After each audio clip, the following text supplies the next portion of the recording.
warahmatullahi wabarakatuh. Hari ini kita akan membahas tentang jaringan hewan. Nah, anak-anakku harap perhatikan video kita kali ini ya. Pada video sebelumnya, Ibu sudah menjelaskan tentang jaringan tumbuhan. Nah, kali ini Ibu akan membahas tentang jaringan hewan, di mana pengertian dari jaringan hewan itu sendiri merupakan kumpulan sel sejenis yang memiliki struktur dan fungsi yang sama dan akan membentuk suatu organ. Jadi, dengan mempelajari apa itu jaringan hewan, Ibu berharap kalian nanti bisa mengetahui pengertian dari jaringan hewan dan bagian-bagian pada jaringan hewan agar mempermudah kita ketika masuk ke bab selanjutnya, yaitu organ pada hewan dan manusia. Nah, jaringan yang umumnya dimiliki oleh vertebrata dan manusia itu ada 4 macam. Yang pertama adalah jaringan epitel, kedua jaringan ikat, ketiga jaringan otot, dan yang terakhir adalah jaringan syaraf. Jadi yang akan kita bahas pertama yaitu jaringan epitel. Jaringan epitel ini biasanya berkaitan dengan jaringan ikat yang dihubungkan oleh membran dasar yang terdiri dari lamina basalis dan lamina reticularis. Nah, fungsi dari jaringan epitel ini yaitu melindungi jaringan yang ada di bawahnya dari kerusakan dan mengangkut zat-zat antar jaringan atau rongga yang dibatasinya. Nah, selanjutnya pada saluran pencernaan, jaringan epitel ini dapat mengeluarkan enzim.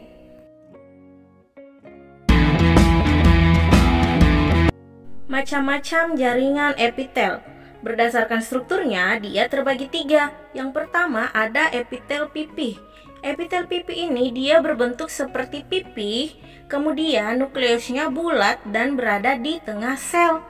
Selanjutnya ada epitel silindris. Nah, epitel silindris ini dia berbentuk seperti batang dan nukleusnya berbentuk bulat serta berada di dasar sel. Dan ada juga epitel kubus. Nah, epitel kubus ini dia berbentuk kubus ya, dan nukleusnya tetap bulat dan berukuran sangat besar. Terus nukleusnya berada di tengah. Oke, sekarang kita akan membahas macam-macam jaringan epitel dimulai dari epitel pipih. Nah, berdasarkan lapisannya, epitel pipih ini ada yang berbentuk epitel pipih selapis.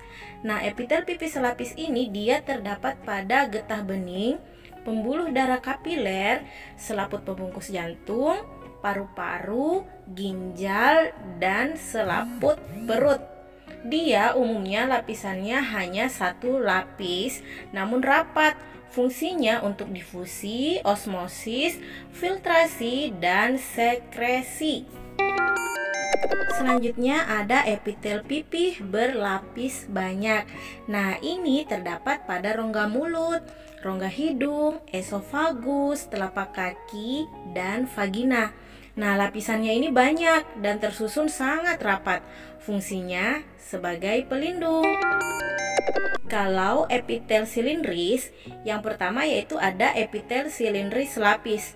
Nah, dia terdapat pada jaringan epitelium, yaitu pada kelenjar pencernaan, jonjot usus, kantung empedu, lambung, dan usus.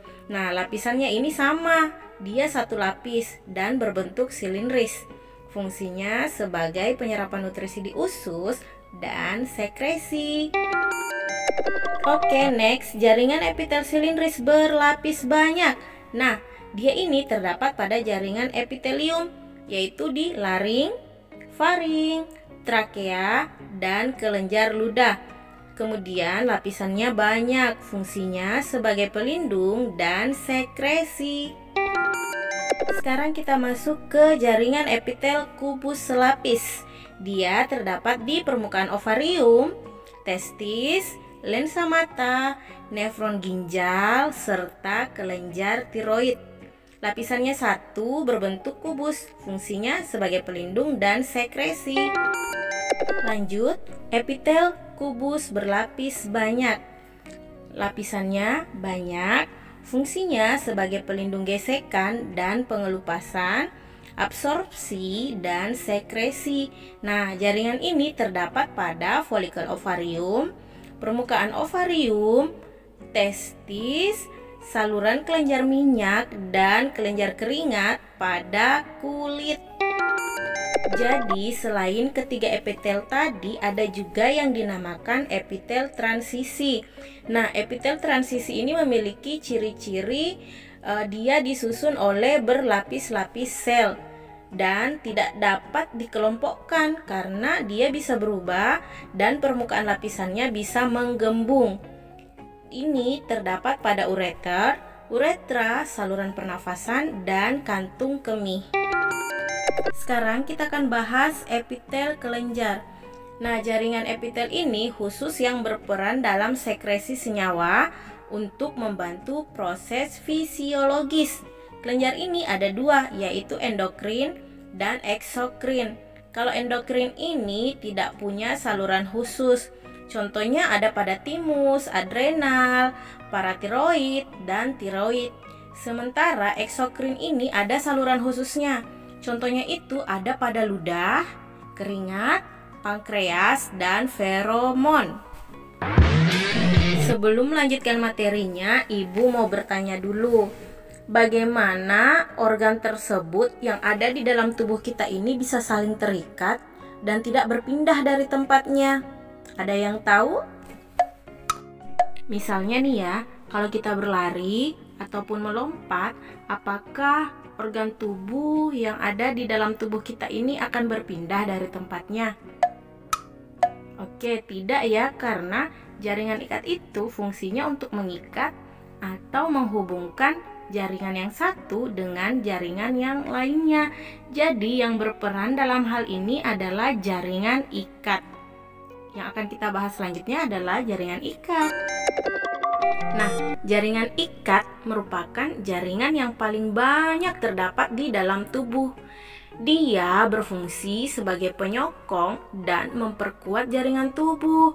Selain itu, dia juga sebagai pelindung dan menyimpan energi serta membantu dalam proses sirkulasi. Nah, jaringan ikat ini tersusun dari matriks dan sel-sel penyusun. Sekarang, Ibu mau tanya, matriks itu terdiri dari apa saja ya? Jadi, matriks itu terdiri dari serat dan bahan dasar. Seratnya apa saja sih? Seratnya itu ada kolagen, elastin, dan retikuler. Jenis-jenis jaringan ikat. Ada jaringan ikat longgar, jaringan ikat padat, jaringan lemak, jaringan tulang rawan, jaringan tulang, jaringan darah, dan jaringan limfa. Kita mulai dari jaringan ikat longgar ya. Nah, jaringan ikat longgar ini dia berfungsi menyokong organ tubuh dan menghubungkan jaringan yang satu dengan jaringan yang lainnya. Jaringan ikat longgar ini terdapat di selaput perut, saluran pencernaan, pembungkus pembuluh darah, akson saraf, dan kulit.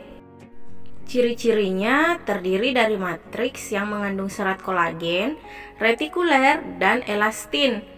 Dia terdiri dari beberapa jenis sel. Selnya itu ada makrofag, plasma, dan sel tiang. Jaringan ikat padat. Nah, jaringan ikat padat ini berfungsi sebagai penghubung antara organ-organ tubuh. Jaringan padat ini terdiri dari dua jenis. Yang pertama, jaringan ikat padat teratur, dan yang kedua, jaringan ikat padat tak teratur. Ini merupakan gambar jaringan ikat padat teratur ya. Dia terdapat pada ligamen yang penghubung tulang dengan tulang. Kemudian kalau pada tendon, dia penghubung otot dengan tulang. Nah, selanjutnya gambar jaringan ikat padat tak teratur. Dia contohnya pembungkus tulang dan lapisan dermis kulit. Jaringan lemak. Jaringan lemak ini berfungsi sebagai bantalan untuk melindungi organ-organ tubuh dari benturan. Kemudian persediaan cadangan makanan dan pengatur suhu tubuh. Jaringan ini terdapat pada seluruh bagian tubuh ya, di bawah kulit, sekitar persendian, di sekitar organ-organ dalam. Nah, ciri-ciri dari jaringan lemak ini dia tersusun dari sel-sel lemak yang tidak membentuk serat atau matriks, khususnya untuk menimbun atau menyimpan lemak. Jaringan tulang rawan. Nah, jaringan tulang rawan ini tersusun dari bahan dasar yang disebut kondromukoid, yaitu bahan dasar yang mengandung protein dan karbohidrat. Kemudian jaringan ini juga tersusun dari sel tulang rawan atau kondrosit yang berfungsi sebagai penyusun matriks. Pada anak-anak, tulang rawan ini terbentuk dari sel-sel mesenkim, yaitu jaringan ikat embrional. Kemudian kalau pada orang dewasa terbentuk dari sel tulang rawan atau selaput tulang rawan perikondrium. Jaringan tulang rawan ini terdiri dari tulang rawan hialin, tulang rawan elastis, dan tulang rawan fibroblast. Selanjutnya jaringan tulang. Jaringan tulang ini tersusun dari sel-sel tulang yang disebut osteosit. Osteosit ini dibentuk oleh osteoblast, yaitu sel yang berasal dari fibroblast. Pada jaringan tulang ini dia terdiri dari lamela, lacuna, canaliculi, dan saluran Havertz. Lamela ini merupakan lapisan konsentris matriks yang terdiri dari garam, mineral. Kemudian lacuna merupakan ruang kecil di antara lamela dan mengandung sel tulang. Dan canaliculi ini merupakan saluran yang berfungsi menyalurkan makanan dan mengeluarkan zat sisa. Lalu ada saluran Havertz. Ini berisi pembuluh darah dan saraf. Selanjutnya jaringan darah. Jaringan darah ini tersusun dari sel-sel bebas dan matriks cair atau plasma. Nah, dia terdiri dari eritrosit atau sel darah merah, leukosit yaitu sel darah putih, trombosit, keping darah, dan plasma darah. Jaringan darah ini berfungsi sebagai pembawa sari-sari makanan ya, kemudian hormon, kemudian oksigen, sisa metabolisme, dan mencegah infeksi. Jadi ini merupakan gambar dari macam-macam sel jaringan darah ya. Di sini kalian bisa lihat ada gambar trombosit, eritrosit, leukosit, dan plasma. Sekarang kita lanjut ke jaringan getah bening. Ciri-cirinya tersusun dari serat retikuler dan sel-sel limfosit serta makrofag. Dia terdapat pada organ timus, kelenjar limfa, tonsil, dan limpa. Kemudian limfosit cenderung berkelompok. Kemudian ada kelompok limfosit yang disebut dengan nodulus yang biasa kita jumpai di tonsil, limpa, timus, dan saluran pencernaan. Oke, sekarang kita akan membahas jaringan otot. Jadi, jaringan otot ini tersusun dari sel-sel otot ya. Dia alat gerak aktif. Geraknya terjadi karena adanya mekanisme kontraksi serat kontraktil. Nah, serat kontraktil ini terdiri dari bagian aktin dan miosin. Nah, pada jaringan otot ini dikelompokkan menjadi 3. Ada otot polos, otot rangka, dan otot jantung. Sekarang anakku perhatikan, ini merupakan gambar otot polos. Kita lihat di sini ciri-cirinya dia berbentuk seperti gelendong. Kemudian inti selnya ini dia tunggal dan berada di tengah. Nah, otot polos ini bekerja tidak atas kemauan kita. Waktu kerjanya lama. Kemudian ada di semua dinding organ yang berlubang seperti pembuluh darah, usus, dan rahim. Nah, sekarang anakku perhatikan gambar berikut. Jadi, ini merupakan gambar otot rangka.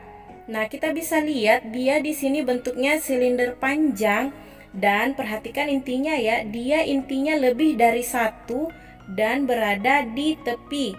Nah, miofibrilnya ini tidak tersusun sama sehingga membentuk lurik. Reaksi pada otot rangka ini cepat, namun cepat juga lelah. Nah, sekarang kalian perhatikan, ini merupakan gambar otot jantung. Nah, perhatikan gambarnya, dia bentuknya mirip otot lurik ya, namun dia bercabang. Inti selnya satu di tengah, hanya ada pada jantung, kerja terus-menerus dan tahan lama, serta tanpa lelah.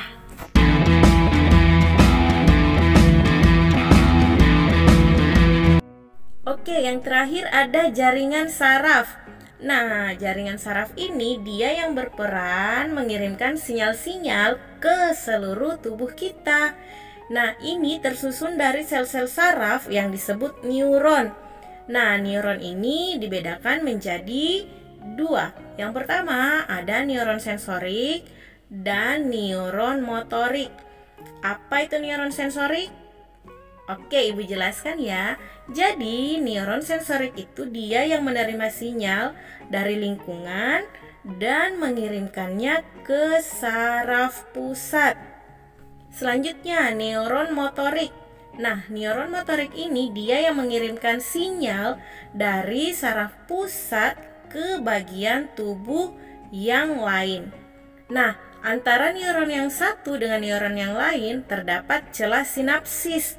Pada celah ini terdapat neuron transmitter yang bertugas mengirimkan sinyal dari satu neuron ke neuron yang lain. Gambar yang anakku lihat saat ini merupakan gambar jaringan saraf. Nah, pada gambar ini sudah jelas bagian-bagian dari jaringan saraf. Jadi sekian dulu ya pertemuan kita kali ini. Semoga apa yang Ibu jelaskan bisa kalian terima dengan baik. Selanjutnya kita akan membahas lagi tentang organ. Sampai ketemu lagi di video selanjutnya. Assalamualaikum warahmatullahi wabarakatuh. Oke guys, jadi supaya bisa semangat buat videonya, jangan